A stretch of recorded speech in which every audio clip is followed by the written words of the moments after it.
You've carried so much on your own for so long that it almost feels dangerous to imagine doing it any other way.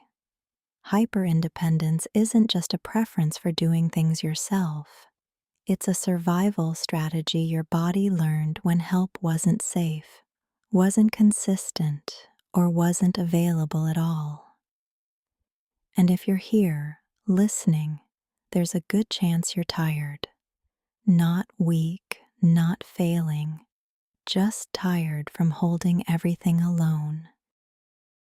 There's a particular ache that comes with hyperindependence. It's the ache of wanting support while simultaneously feeling unable to trust it. The ache of longing for closeness while instinctively pulling away. The ache of being the strong one, the capable one, the one who doesn't need anything, even when you're quietly breaking. Maybe you've heard people say, "You're so strong," and instead of feeling proud, you felt unseen. Because they didn't notice the cost. They didn't see the nights you cried alone because you didn't know how to ask for help. They didn't see the way your body tenses when someone offers support, as if you're waiting for the moment it disappears.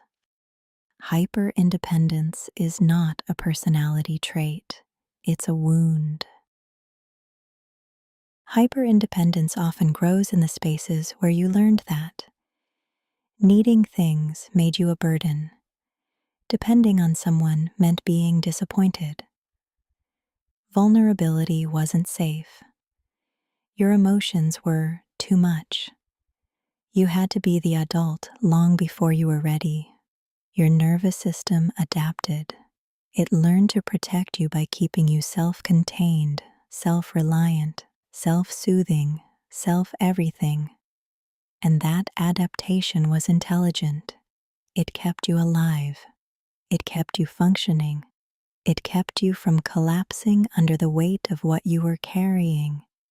But now, as an adult, that same strategy can start to feel like a cage. You want connection, but your body doesn't know how to let it in. You want rest, but your mind doesn't trust anyone else to hold things with you.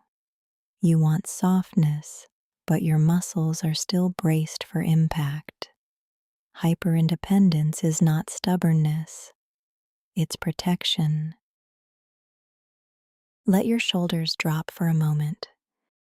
Feel the weight you've been carrying, not to judge it, not to fix it, just to acknowledge it. You've been doing so much, more than anyone knows, more than you let yourself admit. Take a slow breath in and let it fall out of your body.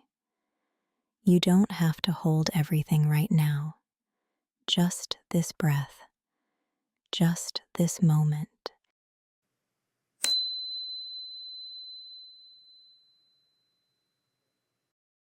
People often misunderstand hyperindependence as coldness or distance, but the truth is much softer. Hyperindependence is the mark of someone who has loved deeply and been hurt deeply. Someone who learned to be strong because no one showed up when they needed softness. Someone who carries responsibility because they were never allowed to be held. Your independence is not a flaw. It's evidence of your resilience, your resourcefulness, your ability to survive what should never have been yours to survive. But here's the quiet truth. Strength doesn't disappear when you let someone in. It expands. It softens. It becomes something shared. You don't have to go from "I do everything alone" to "I depend on everyone." Healing often begins with something much smaller. Letting someone carry 1% of the load. Saying, "I could use a hand," even when your voice shakes. Allowing yourself to rest without earning it. Letting someone see you when you're not fully put together. These are not signs of weakness. they are signs that your nervous system is learning safety again. You are allowed to be strong and still need support. You are allowed to be capable and still long for closeness. You are allowed to rest. You are allowed to lean. You are allowed to be held. You don't have to unlearn hyper-independence all at once. You don't have to force yourself into vulnerability. You don't have to trust before your body is ready. Just begin with this. You don't have to carry everything alone anymore. Not all at once, not all the time, not in the ways you used to. There is room for you to soften, slowly, gently, at your own pace. Thank you for being here. Thank you for letting yourself be seen, even in this quiet way. You deserve support that stays. You deserve connection that doesn't hurt. You deserve a life where strength and softness can coexist. Wherever you go next, carry this with you. Honor your quiet truths. They're guiding you home. Take one more slow breath and remember, you're allowed to be exactly who you are, one soft moment at a time.